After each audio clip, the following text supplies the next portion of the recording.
와우. 안녕하세요. 복싱 매니지먼트 코리아 황현철입니다. 펀치라인 복싱 토크 58회. 이번 회에는 지난 시간에 이어서 국내 주니어 웰터급 2부 순서를 가져가도록 하겠습니다. 지난 시간에 60년대 말 신춘교 선수부터 이창길 선수를 거쳐서 구상모 선수까지의 얘기를 임준배 위원님과 나눠봤어요. 그리고 김상현 선수의 얘기가 이제 이번 2부부터 본격적으로 들어가게 될 텐데요. 오늘도 역시 복싱 매니지먼트 코리아 국제이사이신 WBC 국제심판위원 임준배 위원님 나와 계십니다. 네, 안녕하십니까? 네. 바로 한번 들어가 보죠. 예.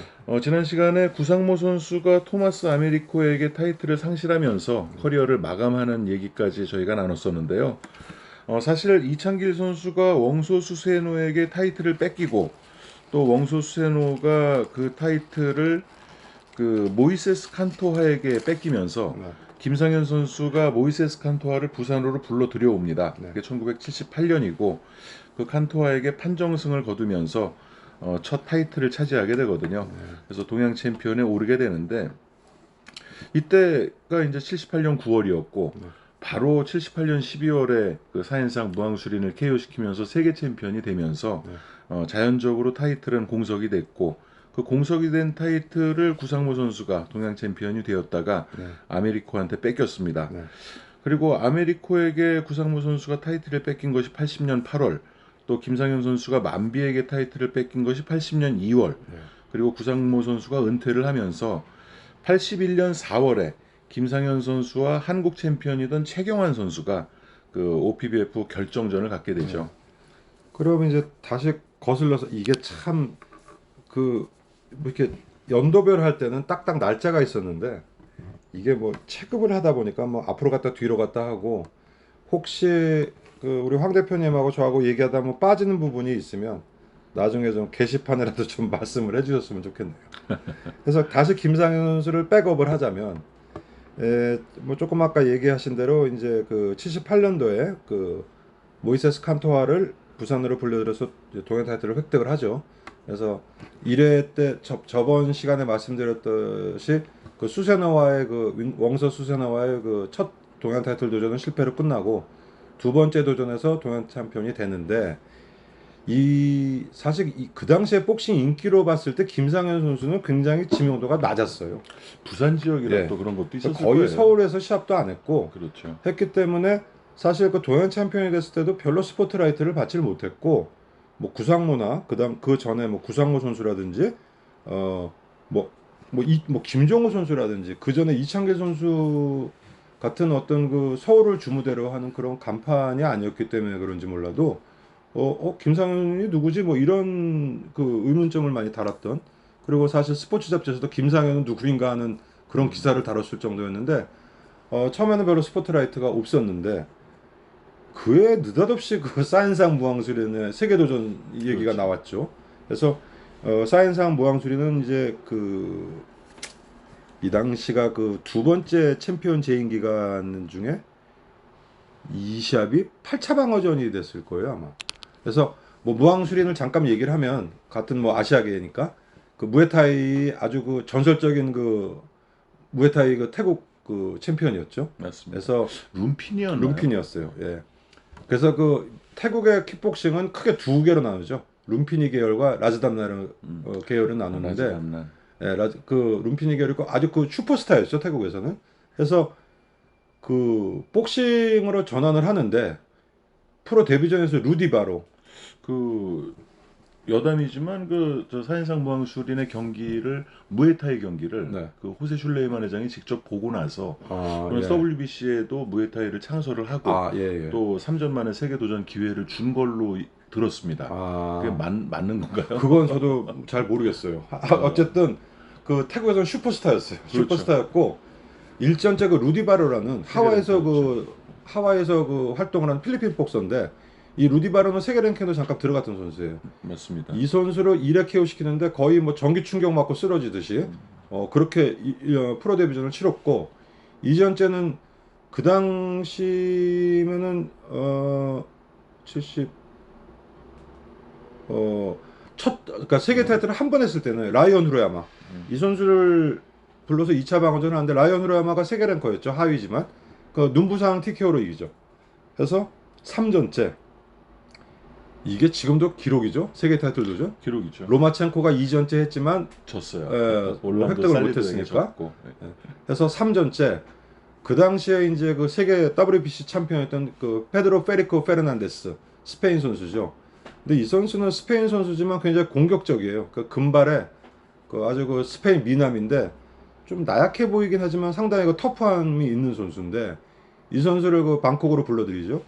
방콕으로 불러들여서 거의 시합 초반에는 뭐 탐색을 하다가 중반 이후에 막 두들겨 패가지고 7회전에 나왔는데 뭐 그 방콕의 더위와 그 데미지 때문에 페르난데스가 시합을 안 하려고 그래요. 심판이 손을 붙잡고 할 거냐 말 거냐 물어보는데 기브업을 합니다.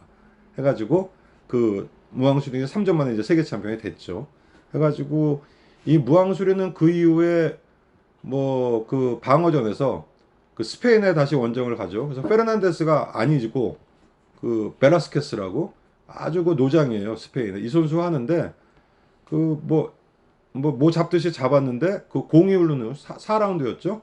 공이 흘리는 그 뒷덜미를 쳐가지고 벨라스케스가 또 기절한 척을 합니다. 안 일어나요. 그래서 반칙패를 당하죠.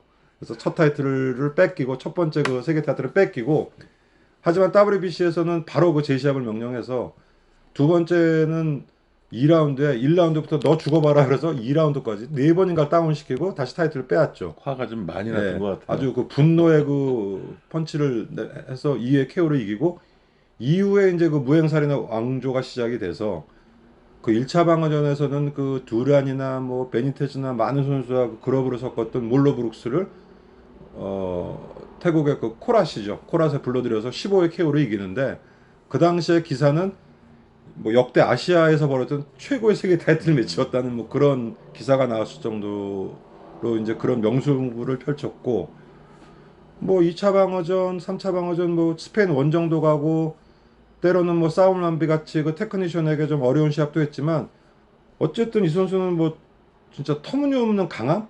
그러니까 뭐 시합을 보신 분도 아시겠지만 이렇게 그 뭐라 그럴까요? 사마귀가 이렇게 앞발 두 개를 이렇게 길게 뻗고 있는 스타일? 완전히 오픈 가드잖아요. 그러니까 그렇게 해가지고 성큼성큼 와가지고 주먹을 날리는데 그 주먹에 뭐 웬만한 선수들은 그 맥을 못 추고 했지만 그 7차 방어전, 6차 방어전 때부터 그 눈에 이상이 감지가 되고 그런 소리 많았죠.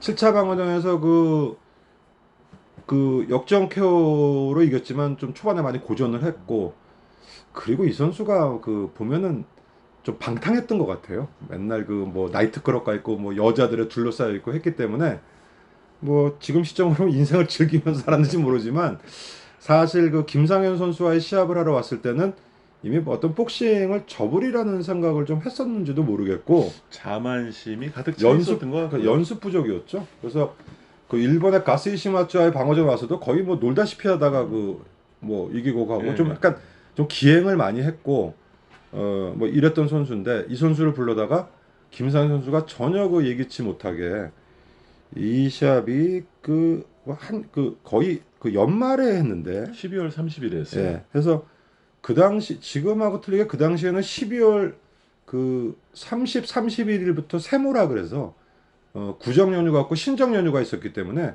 12월 30일이면 거의 이제 연휴에 들어가는 분위기 어떤 뭐 그런 때였는데 느닷없이 그 잠실 학생체육관에서 심지어는 그 체육관이 꽉 차지도 않았어요. 1,400명 그 것 당시에. 같아요. 1,400명. 그러니까요. 그러니까 하는지도 몰랐던 좀 썰렁한 사람도 많았고 뭐 나중에 얘기는 뭐 무왕수린 추우라고 또 유리창을 다 열어놨던 소리도 있었는데 어쨌든 이 시합은 김상현 선수가 뭐 많은 분이 보셨겠지만 그 무왕수린의 강타를 굉장히 그 조심스럽게 처음에는 경계를 하다가 경기 중반부터는 이제 허를 보죠. 그래서 뭐 계속 또 공격을 해가지고 그 시합을 유리하게 이끌다가 그 종반에 진짜 그 통쾌한 KO승. 그 KOC는 아주 또 멋있었죠. 아, 김상현 선수의 그 레프트 스트레이트는 정말 필살기 같아요. 그 거의 그 정말 믿음직스러운 그 레프트예요. 스쿼드 미사일이 날아가는데 정말 그 통렬하게 상대를 쓰러뜨리는 정말 비장의 무기입니다. 그래서 무왕수린을 전혀 그 예상치 못한 그 당시에 신문에는 뭐 세모의 선물이라고 그 세모라는 게 뭐죠? 그 뭐 그 연말연시 연휴 기간을 세모라고 그때 그랬는데 그 뜻을 모르겠네 정확하게. 연말을 얘기하는 거 예, 아닌가요? 했기 확실히 때문에 모르겠습니다. 했기 때문에 제가 그때 고등학교 2학년인가 그랬는데 겨울 방학 때 아니 뭐 세계 타이틀 매치 하는데 김상현이 누구지 하고 긴가민가 하고 보던 기억이 나는 그런 시합이 됐는데 어쨌든 예상치 못한 그 세계 챔피언을 또 하나 갖고 오면서 이러면서 이제 박찬희 선수와 그 당시에 이때 이제 김성준 선수가 김성준 선수가 9월 달에 세계 챔피언이 예, 예, 되면서 두 명째 아 세계 그렇죠. 챔피언이 탄생을 박찬희는 한 그 거죠. 다음에네요. 예. 그래서 이제 동안 챔피언이 되죠. 아 세계 챔피언이 되죠. 그래서 뭐 김상현 선수는 사실 주니어 웰터급이었기 때문에 그렇게 뭐 롱런에 대한 기대는 없었지만 그 시합 자체는 굉장히 호쾌했어요. 호쾌했고 이 챔피언이 되면서부터 계속 따라붙는 것이 이제 그 에스테반 데 헤수스가 그 당시에 그 두란과의 3차전에서 KO로 지면서 WBC 라이트급 타이틀을 날리고 그렇죠. 주니어 웰터로 이제 올라온다는 소식이 계속 전해졌죠. 그래서 조만간 그 에스테반 데 헤수스와 그 지명전을 치러야 될 것이라는 얘기가 서서히 나오기 시작할 때입니다. 만비를 넘어섰다면 헤수스랑 붙었을 거예요. 예. 근데 이제 그 당시 에스테반 데 헤수스는 우리나라에도 그 두란과의 3차전으로서 많이 소개가 됐고 또 두란에게 유일한 패배를 안긴 특히 그 선수였고요. 당시에 두란으로서는 1패가 그 그렇죠. 헤수스에게 당했기 때문에 이거 헤수스하고 하면 큰일인데 하는 뭐 그런 걱정이 앞섰지만 일단 뭐 1차 방어전은 그 트리니다드 토바고 선수죠. 기세페. 맞습니다. 예. 그 기세페 선수를 맞이해서 이제 장충체육관에서 1차 방어를 벌이는데 글쎄요. 뭐 시합 레벨은 내가 모르겠지만 시합 자체는 정말 재밌었죠. 재밌었죠. 예. 다운을 주고받고 정말 재밌었어요. 해가지고 정말 그 유재도 선수는 사실 세계 챔피언을 했지만 세계 타이틀 매치를 그런 중량급을 우리나라에서를 하지는 못했지 않습니까? 그렇죠. 전부 일본에서 예, 했죠. 전부 일본에서 했고 김기수 선수의 세계 타이틀 매치는 그런 박진감은 사실 없었어요. 맞습니다. 그렇기 때문에 어떤 세계 레벨의 그 중량급의 박진감 넘치는 경기. 그래서 기세페 선수가 뭐 그리 큰 강자는 아니었지만 어쨌든 뭐 기세페 선수의 주먹을 맞고 김상현 선수가 다운됐을 때는 또 아찔했다가 그 다음에 바로 또 그 다음 라운드였나요? 다음 라운드인가 역전 다운을 빼앗고 뭐 주거니 받거니 하면서 명승부였어요. 예, 굉장히 재밌었고 스코어 차이는 그 당시에 제 기억으로는 뭐 6점, 7점 뭐 이런 정도 이기면서 그 1차 방어전을 끝내죠. 그리고 1차 방어전이 6월 달에 했었나요? 6월에 했습니다. 그리고 이제 가을에 그 일본 원정에 나서죠. 추석이었죠. 예, 10월에. 추석날. 예. 그래서 세모의 선물을 챔피언 획득 때 주더니 이제 추석 선물을 주러 일본으로 날아갑니다. 그래서 이 당시에 도전자는 요카이 마사히로. 그래서 여기서 잠깐 이제 그 라이온 후르야마 이후에 그 일본을 보면은 라이온 후르야마를 잠시 얘기하면 이제 이창길 선수에게 타이틀을 빼앗기죠. 빼앗기지만 일본에서는 여전히 그 홈 디시즌에 의한 억울한 패배였다는 그런 그 판정을 받고 여전히 그 세계에도 가능하다는 그런 그 평가를 받던 선수였어요. 했기 때문에 결국 이 라이온 후르야마는 이제 이창길 선수에게 빼앗기고 73년도에 아까 이렇게 얘기가 자꾸 왔다 갔다 하는데 이창길 선수가 세르반테스와 6차 방어전을 세르반테스의 6차 방어전을 이창길 선수가 하는데 그렇죠. 그 전 방어전에서 이제 라이온 후르야마를 맞이하죠. 그래서 이 시합에서 라이온 후르야마가 잘 싸워요.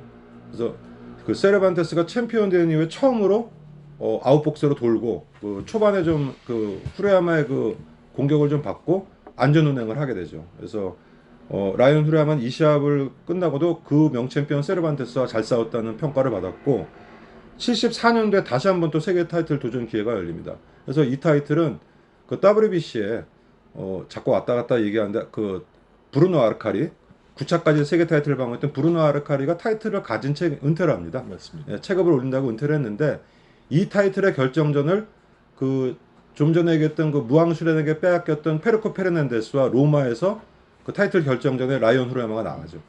그래서 이 시합은 2대1로 졌는데 지금도 명백한 후르야마의 승리였다. 뭐 이런 그 평가를 받은 정말 그 후르야마로서는 세계 챔피언의 그 운이 없는 그런 시합이 됐고 이후에 또 2년 있다가 이번엔 또 그 페르난데스를 이겼던 무앙슈렌의 또 방어전 상대로 나서서 일본에서 이번엔 이제 처음으로 자기 세 번째 도전 만에 자기 홈링으로 불러들이죠. 세계 챔피언을.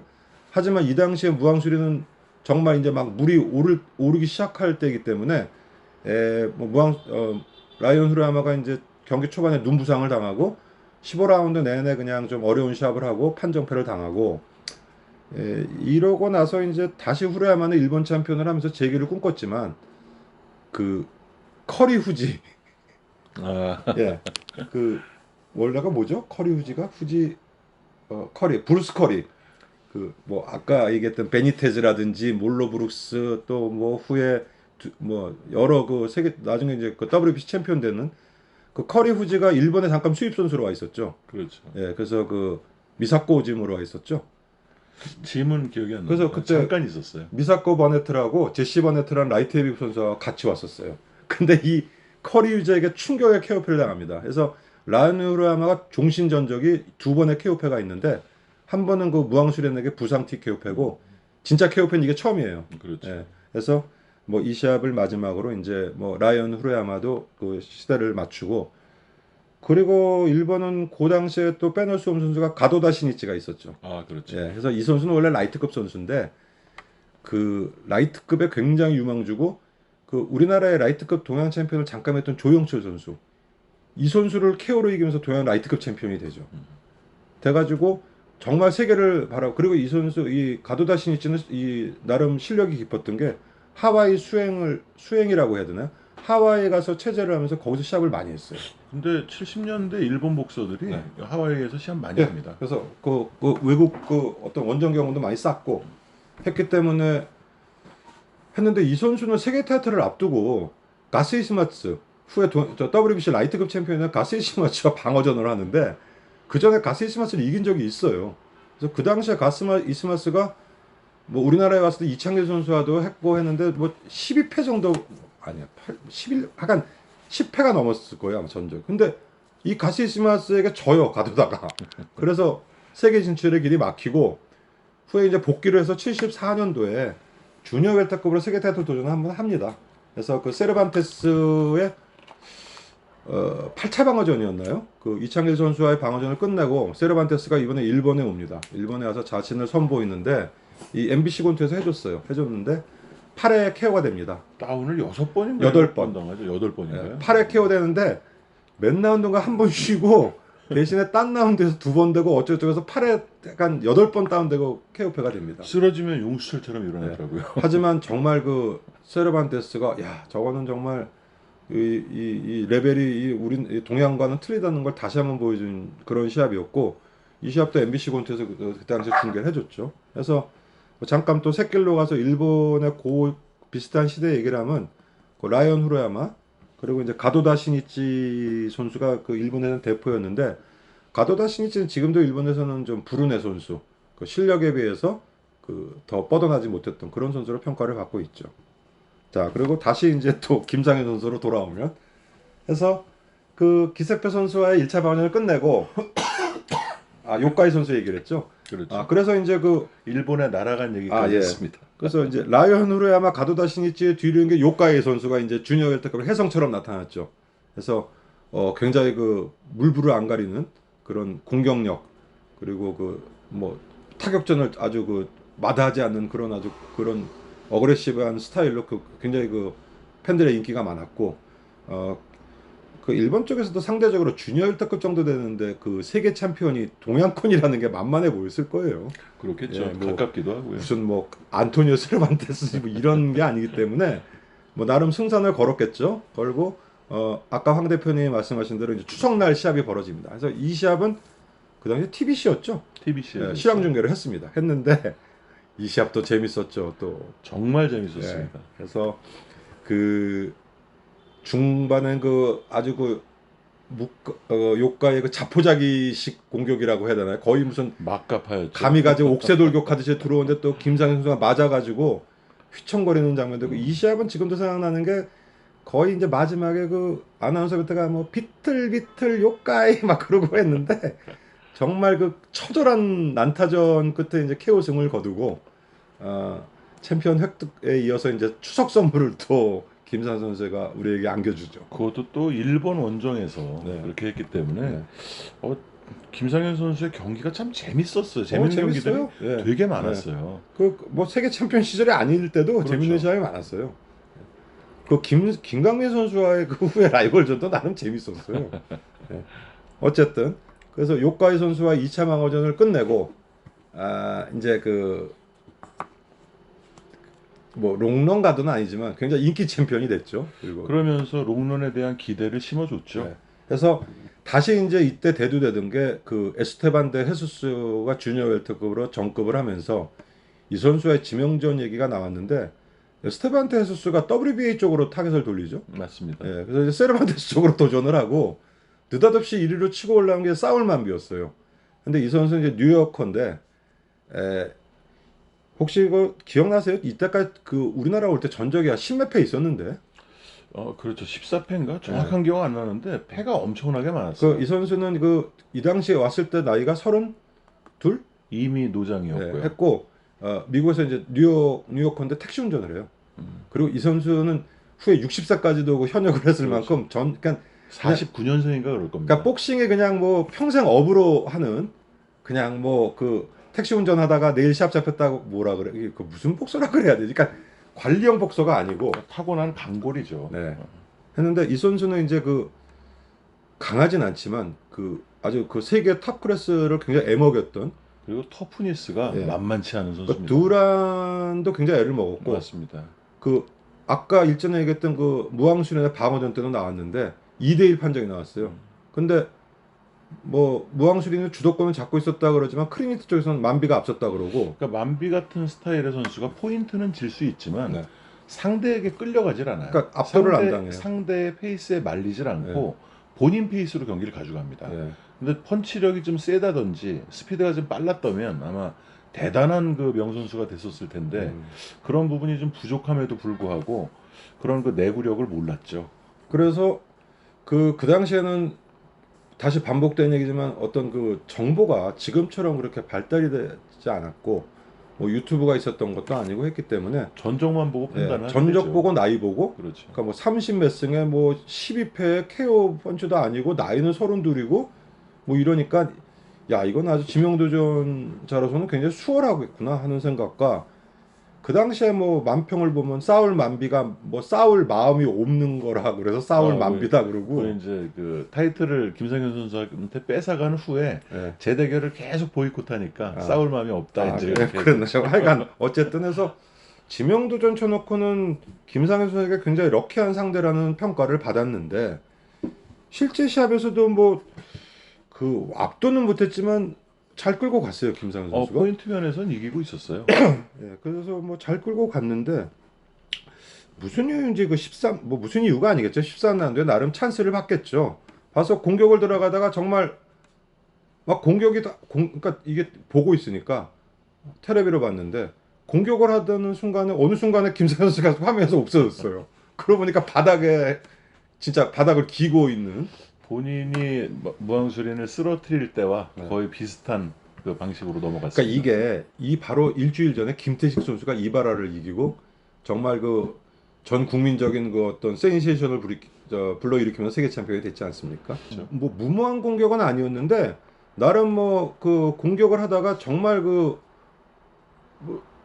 아주 그 잘 보이지도 않던 그 만배 카운터 한 방에 그러니까 모든 게 뒤집어져 버리죠. 그래서 맞습니다. 겨우겨우 뭐 일어나긴 했는데 사실상 여기서 이제 시합은 끝난 거죠. 예. 그래서 그 당시에 이제 레프리가 헨리 깁스인데 그 시합 스톱이 된 거죠. 거기서. 해리 깁스 주시면 좀 우리랑 그 한국 복서들이랑 간이 안 맞는 거 같아요. 사대가 안 맞아요. 그 헨리 깁스는. 그래서 뭐 상당히 그 명 심판이긴 하지만 그 박찬희 뭐 자꾸 얘기가 나오지만 박찬희 오구마 쇼지와의 다운 때 점수도 10대 9로 매겼고 별로 명심판 아닌 것 같아요. 그래도 영국에서 고메스랑 사라테 할 때 보면은 못 따라가죠. 뒤통수 때리는데. 그거는 좀 말려야 될 때 말리지 않고 네. 안 말려야 될 때 맥을 끊고 공이 울려도 그냥 놔두고 그런 부분들이 영 좀 맞지가 않습니다. 근데 해리 깁스는 뭐 가문이 좋든지 그럼 로비가 좋든지 하여간 영국에서는 굉장히 그 그러니까 명심판이라기보다 베테랑 심판이죠. 많은 그 세계 타이틀 매치를 주심을 보고 했던 선수 심판인데 어쨌든 근데 그 스톱은 사실 뭐 반론의 여지가 없는. 그렇죠. 예, 뭐 더 뒀어도 더 좀 이끌어 나가기 힘들었을 그럴 아주 충격적인 그 KO패를 당하면서 세계 챔피언 시대에 막을 내리게 됩니다. 네. 그렇게 그 김상현 선수가 가지고 있던 그 주니어 웰터급 세계 타이틀이 역대 프로복싱의 유일한 주니어 웰터급 세계 타이틀이었어요. 그렇습니다. 그 후로 많은 선수들이 노크를 했지만 그 세계 챔피언에 오르지는 못했고 뭐 세계 챔피언까지는 아니었지만 그래도 좋은 선수들이 굉장히 계속 많이 쏟아져 계속 나오게 됐죠. 얘기를 이어나가고 김상현 선수는 뭐 이 시합을 끝으로 뭐 완전히 좌절된 것은 아니고 다시 그 동양 챔피언에 오르면서 다시 한번 세계를 모색을 하게 되죠. 맞습니다. 그러면서 이제 그 81년 4월이죠. 부상무 선수가 아메리코에게 동양 타이틀을 뺏기고 아까 서두에 말씀을 드렸었는데 토마스 아메리코가 세계 타이틀에 도전하면서 공석이 된 타이틀을 놓고 그 한국 챔피언이던 최경환 선수와 결정전을 갖게 됩니다. 여기서 잠깐 보면 이제 요때 주니어 웰터급 국내에서 약간 이제 좀 각광을 받던 선수가 유흥석 선수가 있었고 유흥석 선수는 각광이라기보다 네. 그러니까 아마추어 캐리어가 뛰어났잖아요. 네. 그래서 프로에 들어와서 이제 3전 만인가 한국 챔피언이 됐는데 네.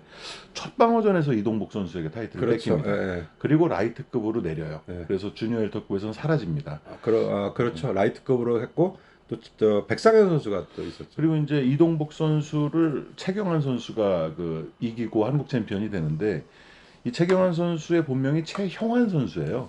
예. 최형환인데 이제 닉네임을 최경환으로 썼는데 이유는 모르겠습니다.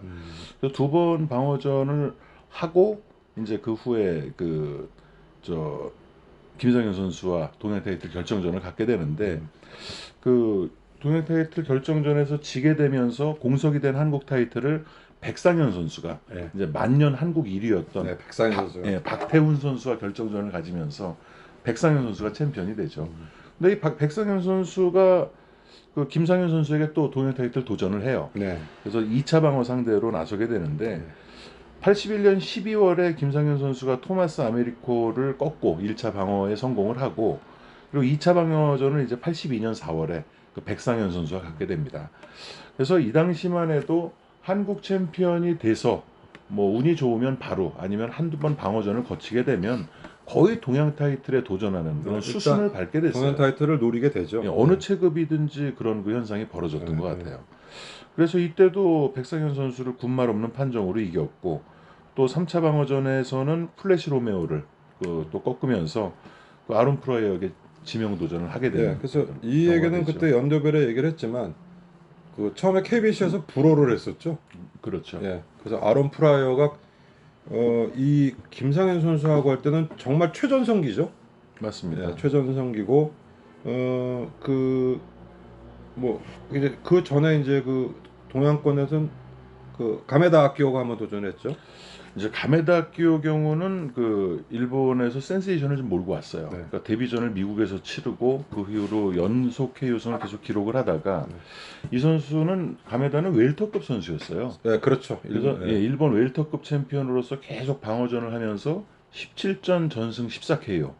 근데 15전 전승 14KO였다가 마지막 두 경기를 판정으로 이제 이기면서 17전이 되는데 그 주니어 웰터급의 그 아론 프라이어와 매치가 성사되는 바람에 한 체급을 내려서 도전을 합니다.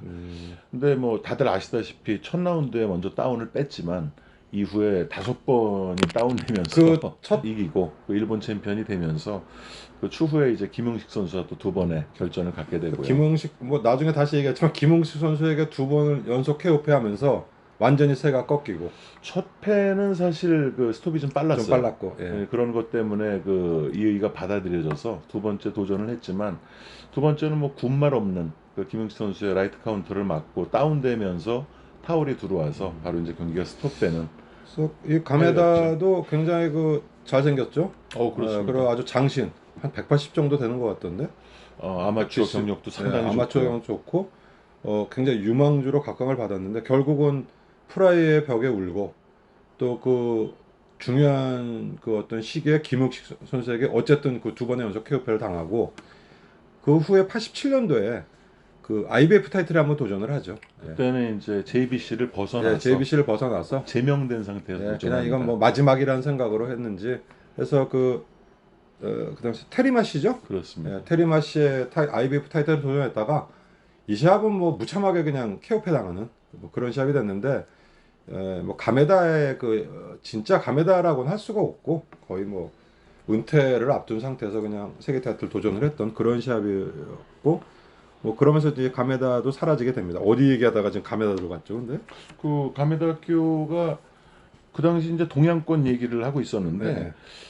가메다 학교는 그 지난 시간에도 임준비 의원님께서 말씀해 주셨지만 일본의 주니어 웰터급을 대표하는 복서들이 다 터프가이 또 네. 장사형의 어떤 그 펀치 파워를 갖춘 복서였다면 가메다는 그와는 좀 다른 그 스마트형의 복서였어요. 그러니까 그 주니어 웰터급의 일본에서 이제 그 우리가 지금 얘기하는 그런 스타일하고 그 결을 틀리게 한 게 가메다하고는 또 틀린 스타일이지만 그 김정범 선수에게 타이틀을 빼앗겼던 사다케만 사다케가 이제 좀 테크니션이었고 사다케는 대단한 테크니션이죠. 대단한 테크니션이었죠. 했는데 뭐 역시 일본은 그 계보는 후지다케시, 뭐 라이온 후로야마 그리고 뭐 히라나카, 뭐 하마다, 하마다 세요시. 이런 식으로 아주 그 무지막지한 뭐 계속 얘기가 나오겠지만 그 사이에 뭐 아까이 같은 선수도 잠깐 있었고 지금 이제 김상현 선수가 아론 프라이어에게 도전하는 그 시점이 83년 4월이었고 네. 이때 이제 일본의 주니어 웰터급의 대단한 인기 복서가 출연을 합니다. 혜성처럼 나타나죠. 그렇죠. 네. 이 선수가 아카이 히데카즈, 네. 이제 일본에서는 로키라고 불리는 네. 정말 스마트하게 잘생겼어요. 영화 배우 나중에 했죠. 지금도 그 지금도 연예계 활동을 하고 탤런트 있습니다. 하고 있고. 예. 그래서 정말 잘생기고 스마트한 복서가 출연을 했는데 폼은 상당히 엉성해요. 디펜스가 거의 없죠. 그런 스타일이지만 펀치 파워가 또 네, 좋아서 어마어마했죠. 네. 80년도에 데뷔를 하면서 12연속 KO승을 기록합니다. 그 당시에 그 일본 그 연속 KO 기록이 무사시 나카노의 12연속 KO가 네, 기록이었어요. 타이 기록을 세우고. 하지만 그게 60년대에 세워진 기록이었는데 그게 깨지질 않았었는데 무사시 나카노의 경우는 이제 커리어 중반에 그 12연속 KO승을 기록한 거고 아까이는 데뷔 전부터 이제 KO를 기록하는데 이 선수가 또 엄청 잘생기고 네. 뭐 또 외모와는 다른 그런 파워를 갖춘 그런 펀치를 터뜨리다 보니까 정말 많은 인기를 얻었어요. 그래서 12연속 KO승을 기록하고 13전째 판정승을 거두면서 연속 KO 기록이 깨지를 못합니다. 그리고 그 다음 경기를 KO로 이기면서 그게 83년도인데 14연승 13KO의 기록을 가지고 그 아까 말씀 나왔던 WBC 챔피언 브루스 커리에게 도전합니다. 예, 그래서 그 브루스 커리는 미국 그 뉴욕 쪽을 주무대로 하다가 아까 얘기했던 그 라이언 후라야마의 시합 즈음에는 잠시 일본에 수입도 됐다가 다시 이제 미국으로 돌아가죠. 그렇죠. 미국에 돌아가서 이 만비가 르로이 헤일리에게 타이틀을 뺏기고 그러니까 헤일리를, 헤일리를 또 이기고 헤일리를 챔피언이 이기고 되죠. 헤일리를 두 번 이겼죠. 그렇습니다. 그래서 이 브루스 커리는 그 아주 그 탑 레벨은 아니지만 그 아주 그 전형적인 파이터고 근성도 있고 도널드 커리의 형이기도 하고. 그렇죠. 도널드 커리의 형이고 그래서 그 세계 타이틀 재임 기간은 그렇게 길지는 않았고 후에 이제 그 빌 코스텔로에게 타이틀은 뺏기지만 어쨌든 그 방어전 하러로 일본에 오죠. 그래서 이 시합은 일본에서 굉장히 선풍적이었죠. 그리고 그 커리가 전혀 미지의 선수가 아니고 일본 링에서도 그 몇 차례 맞습니다. 선을 보였기 때문에 저 정도면 지금 아까이의 기세라면 뭐 충분히 이기겠다는 그런 예상을 듣고 시합이 이제 벌어지게 되죠. 팬들은 아까이의 승리를 굉장히 많이 예상을 했고 응원을 했지만 일본 전문가들 사이에서는 어렵다는 평가가 많았어요. 굉장히 비관적이었어요. 아무래도 그 커리가 그 본토에서 그 뼈를 굵은 선수였기 때문에 또한 그 아까이의 그 복싱이 그 정말 강자들이랑 하진 않은 상태에서 그 전적이 좀 거품이 많이 낀 그러니까 그 상태였거든요. 아까이의 시합을 보면 좀 뭐라 그래야 되나 좀 무모할 정도의 어떤 그 러싱 그러니까 뭐 약간 그렇죠. 강자와는 안 하고 그 대신에 어느 정도 레벨까지는 뭐 아주 그 모잡듯이 그 잡아버리는 아주 강렬함이 있었는데 이 시합은 재밌었어요. 아주 재밌었죠. 뭐 아까이가 뭐 맞더라도 자기의 공격이 먹히면 뭐 KO 시킨다는 뭐 그런 생각이었는지 정말 마지막에는 그 아까 누구처럼 얘기한 그 옥새돌격을 해가지고 정말 그 처절한 난타전을 벌이는 끝에 처절한 KO패를 당하게 되죠. 이렇게 처절하게 KO패를 당하고 다시 재기를 합니다. 네. 재기를 해서 또 연승을 거두는데 오하다 마사하루라는 그 약간 혼혈 혼혈 복서죠. 네. 복서와 이제 그 경기에서도 7라운드 KO패를 해요. KO패를 하는데 그 후유증 때문에 뇌 수술을 하게 되고 네. 결국은 이제 은퇴를 하는 그 비운의 그 말년을 보내게 됩니다. 그러니까 이 아까이가 어느 정도 그 지명도가 있었냐면 오하다는 그 전까지는 거의 무명이었어요. 오하다는 반타작 복서였어요. 반타작 복서였고 거의 8승 8패였어요. 네. 근데 이 아까일 잡아가지고 잠시 동안이지만 굉장히 또 스포트라이트를 오하다가 받았던 맞습니다. 네, 그런 뭐 저기 있고 어쨌든 이로써 이제 일본은 그 계보가 라이언 후르야마 뭐 그다음에 가메다도 있었고 가도다 신이치도 뭐 라이트급이었지만 주니어 웰터급으로 세계 타이틀 매치를 했고 뭐 진짜 혜성처럼 짧은 기간이었지만 강렬한 그 어떤 임팩트를 남겼던 아까이가 있었고 뭐 이랬습니다. 근데 그런 선수들이 일본에 있었다고 해도 이제 한국의 상대는 되지 못했어요. 그때 동양 타이틀을 이때부터 이제 몇 년 동안 계속 한국에서만 그렇죠. 치르게 예, 됩니다. 예. 김웅식 선수가 계속 그 타이틀을 5번을 방어를 하면서 그 타이틀을 가지고 있었고 결국 이제 안경덕 선수에게 그 타이틀을 85년에 뺏기게 되잖아요. 이 안경덕 선수도 이제 그 한국 챔피언을 오랫동안 지내다가 그 결국은 김웅식 선수를 꺾고 이제 동양 챔피언이 되게 되죠. 그래서 이 김용식 선수는 이 동양 챔피언 되고 했을 때 세계에 굉장히 가까운 김상현 선수의 뒤를 이은 그런 제목으로 보였고 특히 그 가메다와의 2차전 두 번의 시합에서 이기면서 그 굉장히 평가가 올라갔던 선수죠. 맞습니다. 네, 했지만 그 어떤 프로모터 매니지먼트에 좀 문제가 있었죠. 이때는 그 김웅식 선수가 좀 지친 것이 네. IBF 타이틀이 홍수가 있을 때였잖아요. 그렇죠. 그 80년. 네. 동아체육관의 그 저 후배 복서들이 다 이제 세계 챔피언이 되고 아닌 하는 말 와중이었는데 말로 너도 나도 그 그렇죠. IBF 타이틀 매치 할 때니까. 그래서 그 김웅식 선수도 주니어 웰터급의 티켓을 주겠다, 도전해 주겠다는 설이 무성했지만 결국 성사가 되지 않았어요. 그러면서 좀 제풀에 지친 격이 있었고 안경덕 선수에게 타이틀을 뺏긴 뒤에 또 프란시스코 페러 본인이 한번 KO 시켰던 선수거든요. 그 선수에게 이제 2회 KO패를 하면서 그 국내 무대에서 이제 좀 사라지죠. 사라지고 그 말년을 이제 일본에 가서 데라사와 카즈오라는 닉네임으로 그렇죠. 또 활동을 합니다. 네, 네.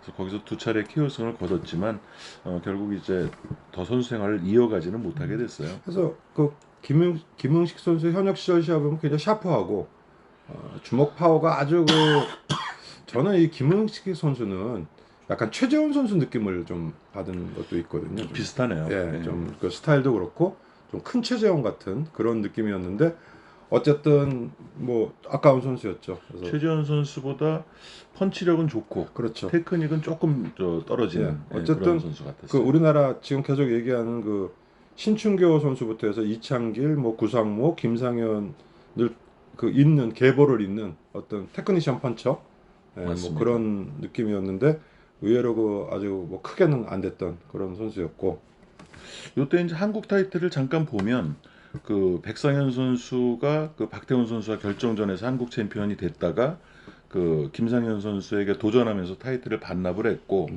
그 타이틀을 최경환 선수가 또 장복동 선수와 결정전을 갔습니다. 그래서 이제 2기 챔피언 시대를 맞게 되는데 챔피언이 되고 바로 그 은퇴를 해요. 은퇴를 하면서 타이틀이 또 공석이 됐고 황우 선수 기억하시죠? 네. 그 본명이 황환로 선수. 이 선수는 그 펀치라인에서 그 무슨 인간 특집 같이 한번 맞습니다. 다뤘었던 적이 있고 많이 나왔었죠. 그러니까 이 좀 그 고생을 많이 했고 그 뭐라 그러죠? 그 버스나 전철에 옛날에 보면 왜 그 물건 파는 그렇죠. 뭐 그런 것도 하면서 그 뭐 나름 그 복서로서 큰 꿈을 키웠지만 뭐 그렇게 많이 꽃피우진 못하고 그렇게 맞습니다. 사라진 선수가 됐죠. 황우 선수가 지금 상당히 성공한 그 사업가가 됐다고 아 그래요? 들었습니다. 저 기쁜 소식이네요. 그래서 그 복서로서는 그 큰 임팩트는 못 남겼고 저는 그냥 기억에 어느 해인가 그 어느 달인가 펀치라인에 그런 어떤 그 인간 시대 같은 그런 기사가 났던 그런 기억이 나네요. 그래서 황우 선수가 83년 1월 달에 그 김용대 선수랑 결정전을 해서 7회 TKO로 이제 한국 챔피언이 됩니다. 네. 되지만 김웅식 선수에게 바로 뺏기죠. 어쨌든 한국 챔피언으로 이름을 남겼고요. 그리고 김웅식 선수가 한국 챔피언이 되자마자 그 루벤 라바고와 이제 동양 타이틀을 갖게 되면서 그 공석이 된 타이틀을 안경덕 선수와 이몽규 선수가 결정전을 갖게 되는데 뭐 이몽규 선수도 또 그렇죠. 예, 뭐 빼놓을 수 없는. 그래서 이 경기에서는 안경덕 선수가 이제 7라운드 KO승을 거두게 되고 다음 시간에는 이제 이몽규 선수라든지 또 이제 뭐 이종학 선수, 뭐 심은실, 김평석, 뭐 안경덕 선수도 좀 더 얘기를 해야 되고. 그렇죠. 네. 또 이상호 선수도 나오게 되고 이 얘기는 이제 3부 순서로 네, 미루고 네, 뭐 오늘은 일본은 또 이제 또 빼놓을 수 없는 그 두 거목이 나오죠 다음 시간에 히라나카와 그렇죠. 하마다가 또 나오는 뭐 그런 얘기를 하겠습니다. 그럼. 오늘 순서는 여기서 마감 짓도록 하고요. 다음 시간에 이어서 주니어 웰터급 3부를 이어가 보도록 하겠습니다. 뭐 다소 저희가 이제 얘기하는 것이 두서없이 시대를 왔다 갔다 거슬러 가기는 하지만 어떤 맥은 주니어 웰터급이라는 그 한 가지를 놓고 얘기하는 것이니까 재미있게 들어주시면 감사하겠습니다. 그럼 다음 시간에 또 인사드리도록 하겠습니다. 감사합니다. 감사합니다.